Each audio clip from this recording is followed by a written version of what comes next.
2019년 우리는 생명수로 충만한 공동체라는 표 아래 말씀을 살펴보았죠. 그래서 여러분 오늘 이 말씀은 전체적으로 정립하는 시간일 거예요. 하나하나를 다시 정립해가는 시간이니까 여러분 조금 귀담아 들으실 수 있기를 바랍니다.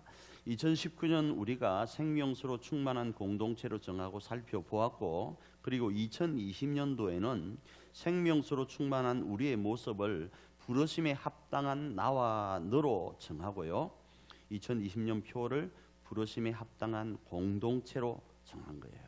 그리고 1월의 키워드를 뭘로 정했는가 하면 부르심으로 정하고 말씀을 지금 계속적으로 살펴보고 있습니다.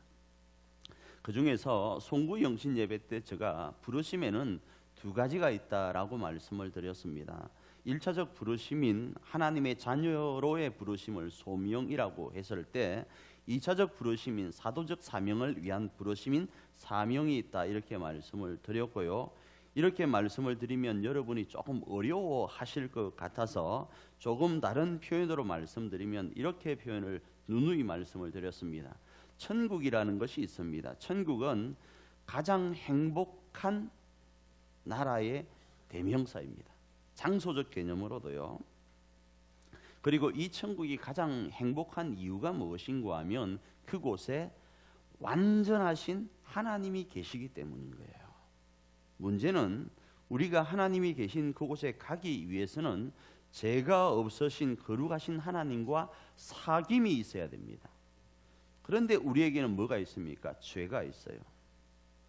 그것도 하나님을 무시하고 심지어 하나님의 필요를 거부하는 죄가 있어요. 다시요. 천국은 가장 행복한 나라인데 그곳에 하나님이 계셔서 그곳은 가장 행복한 나라예요. 그런데 그 하나님과 우리가 사귐이 있을 때 그 천국을 갈 수 있는데, 우리가 그 하나님 나라에 가려면 완전하신 하나님과 사귐이 있어야 되는데 우리 속에 뭐가 있다고요? 죄가 있는 거예요. 그것도 하나님을 거부하는 죄예요. 아울러 타인과 하나님보다 우위를 점하려고 하는 욕심의 죄도 있습니다. 그래서 누군가가 잘 되면 우리 속에 뭐가 있습니까? 배가 아픈 게 있는 거예요. 그게 하나님이 잘 돼도 배가 아픕니다. 가족이 잘 돼도 배가 아픕니다. 어쨌든 내가 잘못되면, 나보다 더 나으면 배가 아파요. 지금 신종 코로나 바이러스에서 그 어떤 그 출발지가 박쥐라고 하는데, 박쥐를 왜 먹느냐고 물어보니까 박쥐 안에 행운, 복이라는 뜻이 포함되어 있어서 먹는다, 그런 이야기가 있잖아요. 뭔만 되면 하나님도 필요 없어요. 복만 받을 수 있으면 일단 하나님 제껴놓는 거예요. 복만 필요하다 싶으면 부모도 제껴놓는 거예요. 그 욕심이 우리 안에 있는 거예요.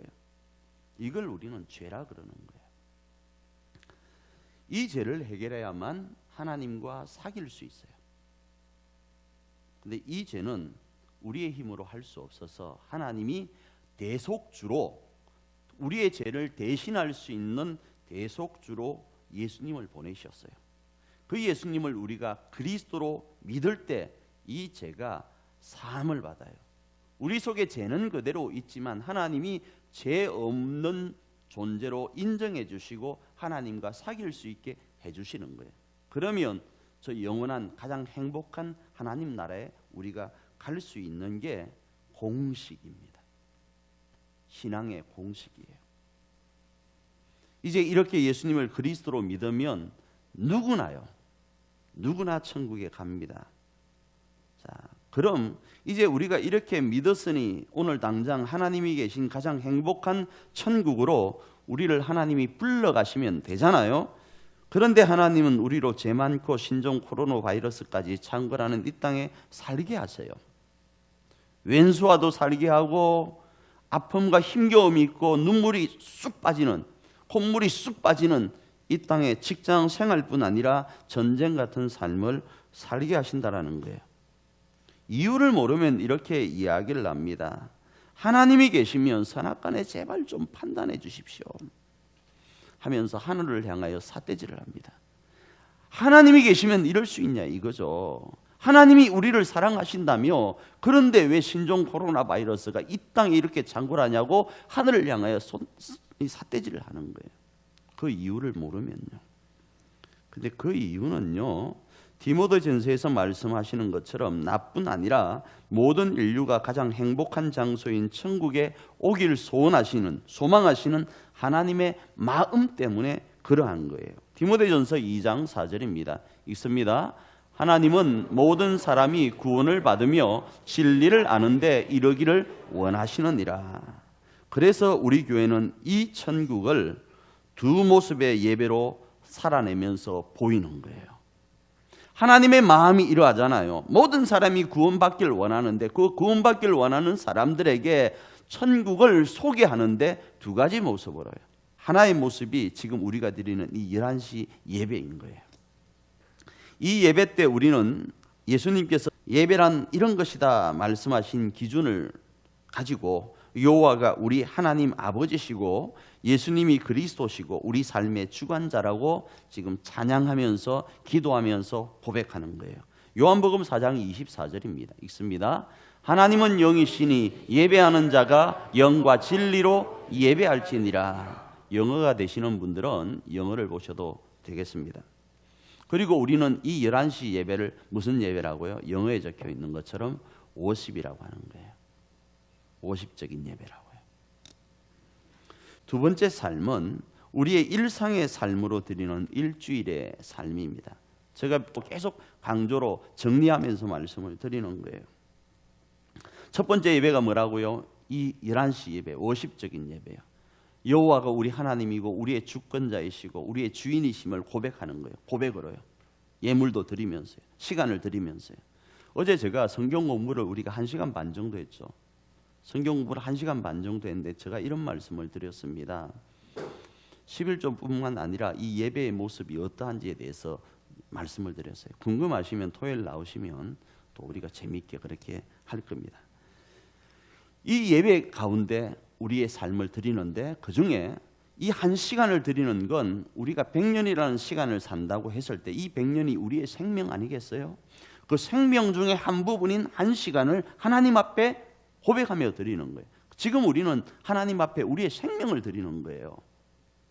이게 이 예배예요. 내 삶의 모든 생명이 주의 것입니다를 고백하는 시간이 바로 이 시간이라고요. 물질도 11조도 우리의 삶도요. 그리고 두 번째 예배가 뭔가 하면 우리 일상으로 드리는 일주일의 삶이라고요. 이것도 예배라고 누누이 말씀드립니다. 이 예배 때 우리는 예수님께서 자신의 삶으로 보이신 섬김의 삶처럼 우리도 우리의 삶으로 여호와가 우리 아버지 하나님이시고 예수님이 그리스도시고 우리 삶의 주관자이시고 주권자이시고 그러한 모습을 가정에서 아버지라는 이름으로 어머니라는 이름으로 남편과 아내와 자녀라는 이름으로 고백하는 거예요. 섬김으로요. 교회에서는요 직분자로요. 제가 수요일하고 금요일 날 간혹 말씀을 드립니다. 직분자는요 직원이라고 말씀을 드렸어요. 직원이라고요. 이 교회를 유지하기 위한 직원이라고요. 그걸로 예수님의 모습을 실천하는 거예요. 마태복음 20장 28절입니다. 읽습니다.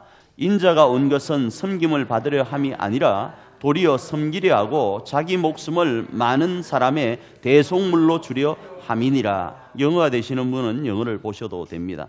저걸 띄워놓은 이유가 있겠죠. 예수님이 이 땅에 오신 이유가 뭔가 하면 섬기려고요. 섬기는 게 뭐라고요? 서비스라고요. 기억나시죠? 일본 말까지는 이제 안 하겠습니다. 그 예배를 가리켜서 서비스라고 그런다. 그래서 영어에서 워십해도 예배로 번역하고 서비스해도 예배로 번역해요. 일주일에 우리의 삶 가운데서 행하는 모든 일련의 모습이 하나님 앞에 예배가 되어야 되는 거예요.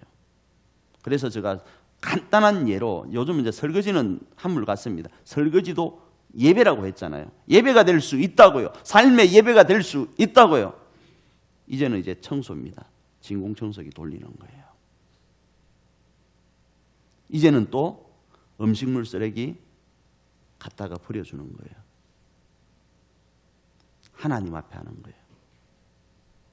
여자분들은요, 이제는 아침도 해주는 거예요.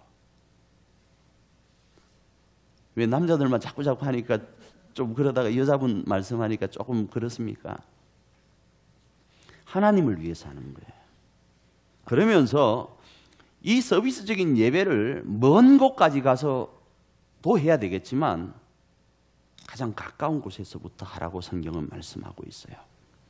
디모데전서 5장 8절입니다. 읽습니다. 누구든지 자기 친족, 특히 자기 가족을 돌아보지 아니하면 믿음을 배반한 자요 불신자보다 더 악한 자니라. 가족에게 우선하는 거예요. 먼 곳 가서 전하기 전에 내 가족에게 먼저 삶의 예배를 드리는 거예요. 그런데 이 삶의 예배가 되기 위해서는 이 11시 예배가 되지 않고는 이루어지기가 어려워요. 자빠집니다. 내 감정이 훅 올라오는데요. 이렇게 하고 가서도 집에 가서 어떻습니까? 그 삶의 예배가 됩니까? 기껏 오늘 은혜 받고 가서 딱 얼굴 보자마자 확 올라오는데요.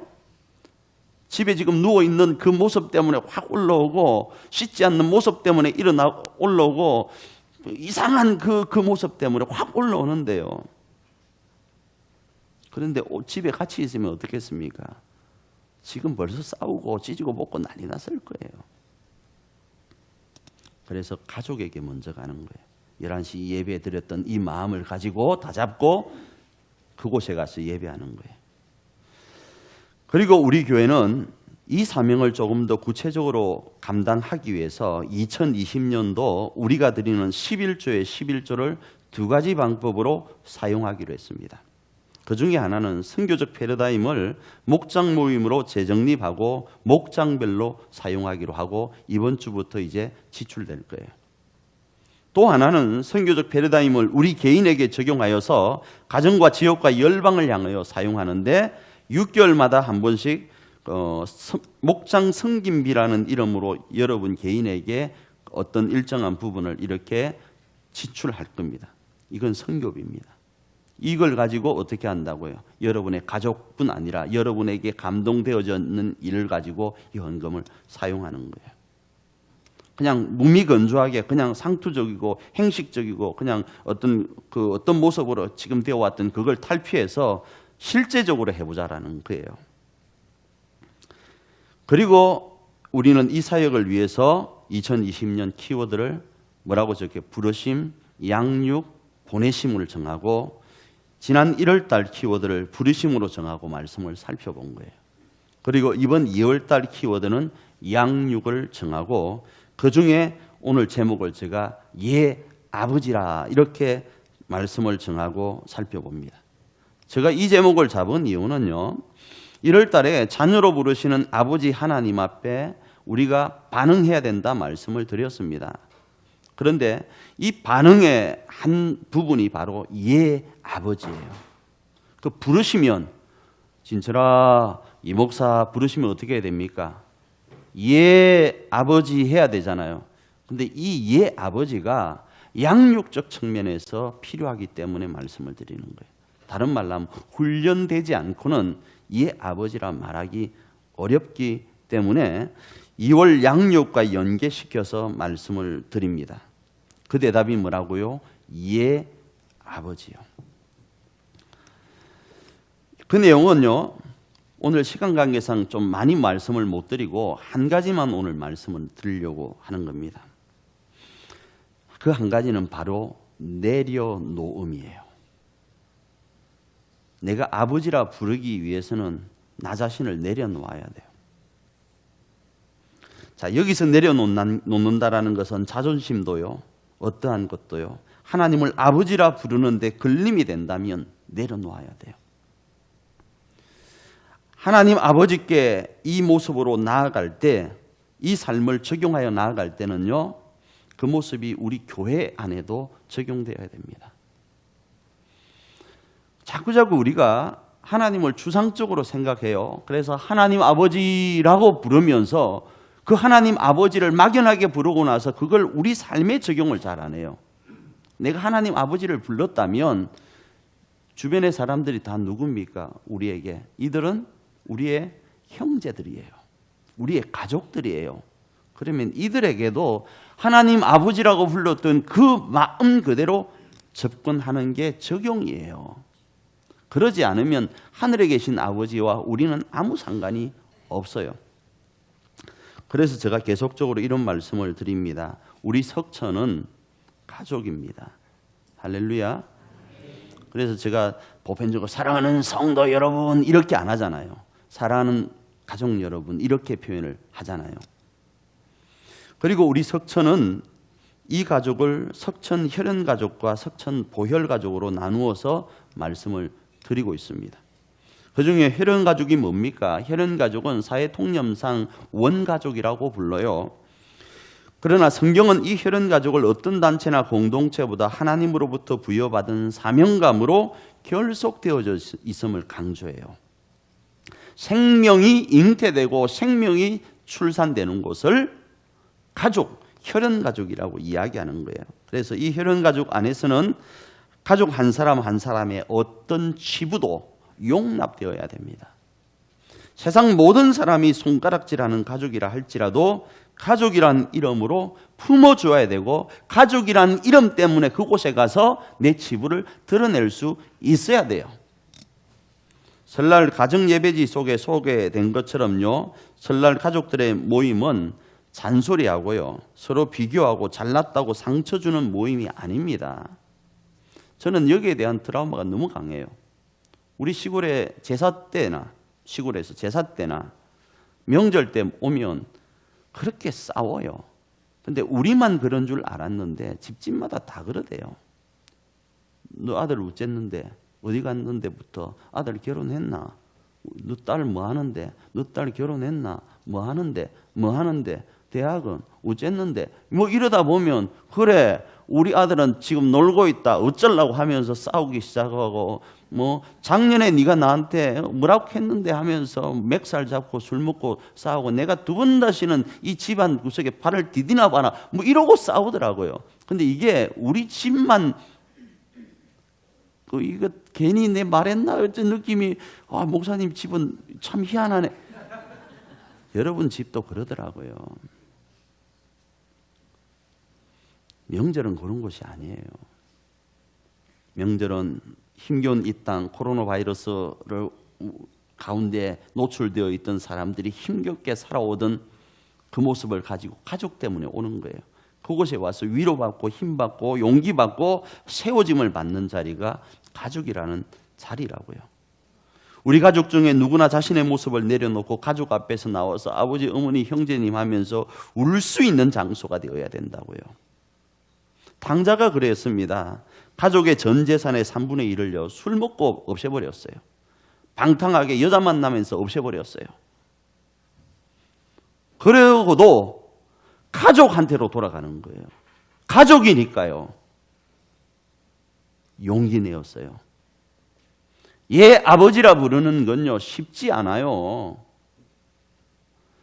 하나님이 내 아버지니까요. 내 모든 건 내려놓고 내 환경, 내 자식, 내 모든 조건 내려놓고 그냥 아버지라 부를 수 있어야 된다고요. 이거 용기 없으면 안 돼요. 훈련되지 않으면 안 돼요.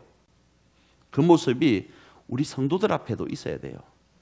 너무 심하게 내 어떤 큰 어떤 것까지 다 내려놓을 건 아니지만 그건 다시 말씀드리겠지만 하나님을 아버지라 부르는 우리 형제들 앞에요. 우리 가족들 앞에요. 나의 약함이 있어도 내려놓을 때 우리가 가족이 될 수 있어요. 탕자에게 아버지는 이렇게 이야기합니다. 묻지도 따지지도 않고 안아줍니다. 누가복음 15장 20절입니다. 읽습니다. 이에 일어나서 아버지께로 돌아가니라. 아직도 거리가 먼데 아버지가 그를 보고 측은히 여겨 달려가 목을 안고 입을 맞추니. 용기 내어 아버지라 부르니까요. 내 모든 치부가 내 모든 약함이 혹시 노출될까 싶어서 아둥바둥 이렇게 보호막을 치고 있었는데 그러면서 긴장하고 살았는데 이걸 내려놓으니까요 회복이 일어나더라고요. 안 될 것 같아서 3분의 1의 모든 재산을 탕진한 그 탕아의 모습에서 자유함을 누리더라고요. 오늘날의 이 혈연 가족 안에 바로 이런 모습이 있어야 되는 거예요. 우리는 사명으로 하나님이 맺어준 가장 큰 확실한 사명으로 가족을 이루게 한 게 혈연 가족인 거예요. 그리고 이 혈연 가족 안에 요즘은 또 한 가족이 있는데 가슴으로 가족을 이루어 살아가는 이들이 있습니다. 한번 말씀을 드렸습니다. 실제적으로는 하나님이 주신 사명 안에서 가족의 연을 맺고 살아가는 거예요. 자기들은 얼레벌레 그냥 이렇게 살아온 것 같지만 하나님 안에서 사명감 때문에요. 부부라는 게 원래 남남이었습니다.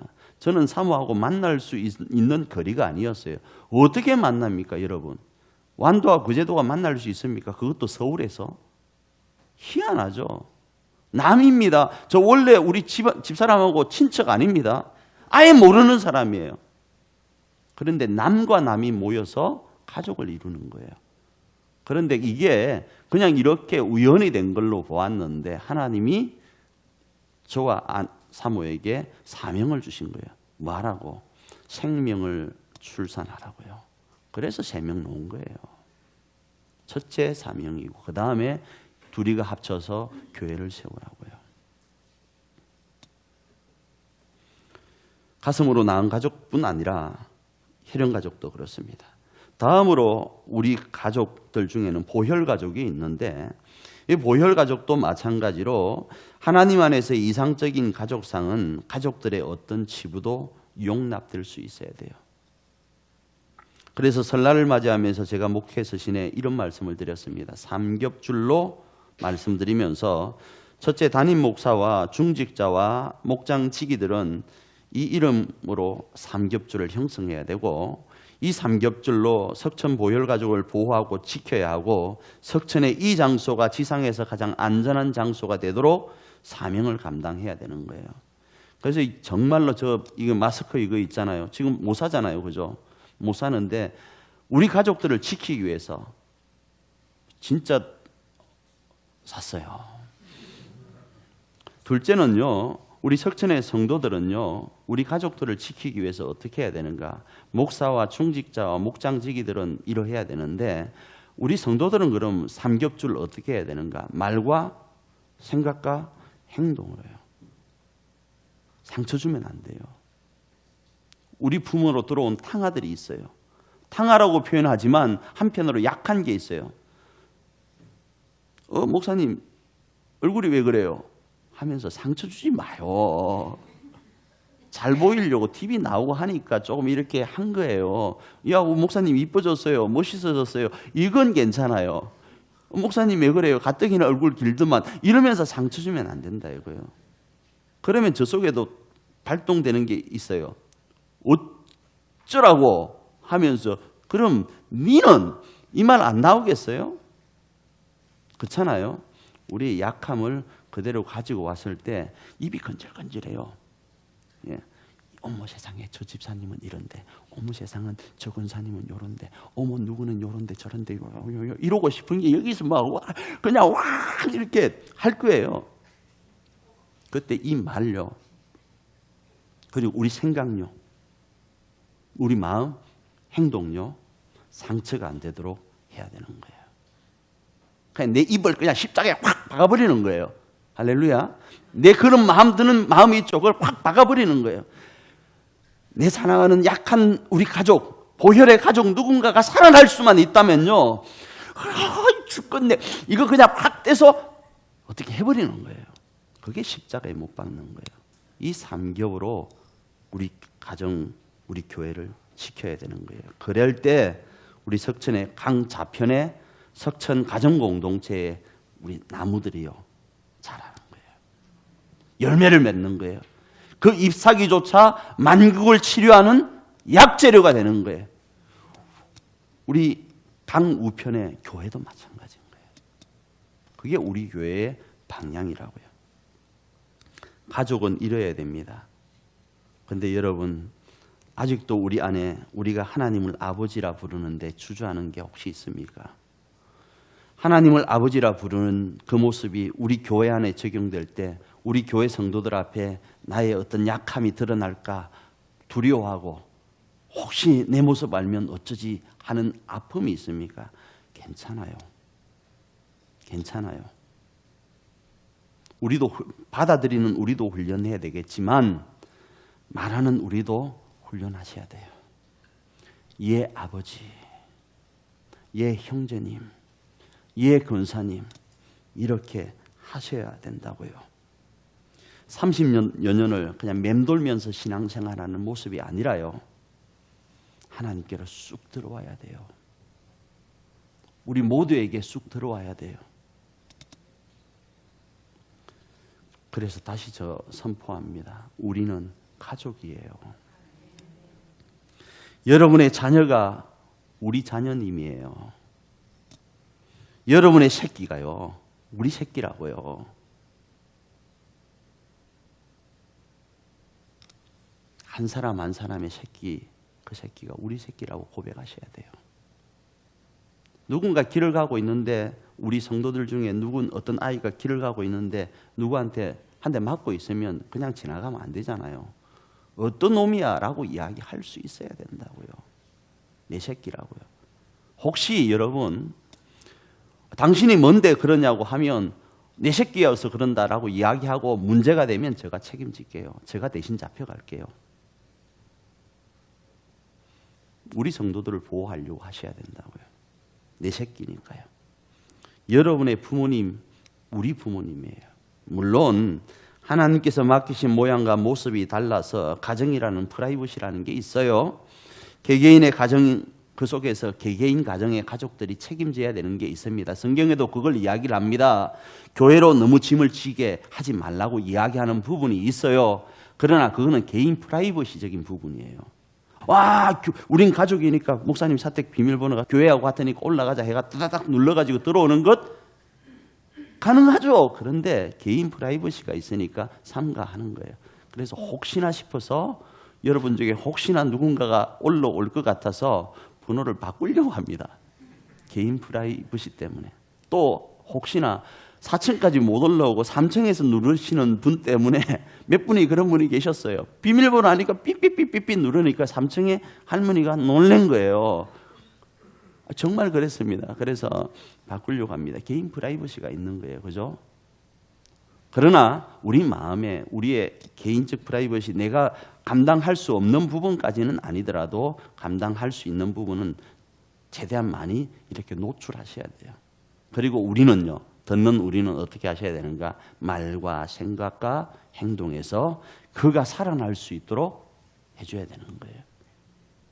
우리 안에서 그 말이 또 멈춰야 되는 거예요. 이것이 하나님을 아버지라 부르는 실제적인 모습이에요. 말로만 주여, 아이고 아버지 이러지 마시고 하나님을 아버지라 부르면 우리 안에서도 형제의 가족애를 누려야 된다고요. 그래서 여러분, 하나님 아버지라 부르는 이것, 예 아버지라 부르는 이것 훈련해 보세요. 오늘 본문은 이렇게 이야기합니다. 이 권세를 우리에게 이미 부여했다고요. 갈라디아서 4장 6절입니다. 읽습니다. 너희가 아들이므로 하나님이 그 아들의 영을 우리 마음 가운데 보내사 아빠 아버지라 부르게 하셨느니라. 하나님 아버지의 부르심 앞에 큰 소리로 예 아버지 하면서 반응하기를 원하고, 여러분 속에 있는 그 응어리 된 마음을 하나님 앞에 토로하고 하나님도 여러분의 그 응어리 된 마음을 치유하고 회복시켜 주려고 하는 그 마음요, 그 마음도 여러분이 조금 시원하게 해주셔서 하나님의 자녀의 권세로 2020년을 승리하는 저와 여러분 되기를 축복합니다. 아멘.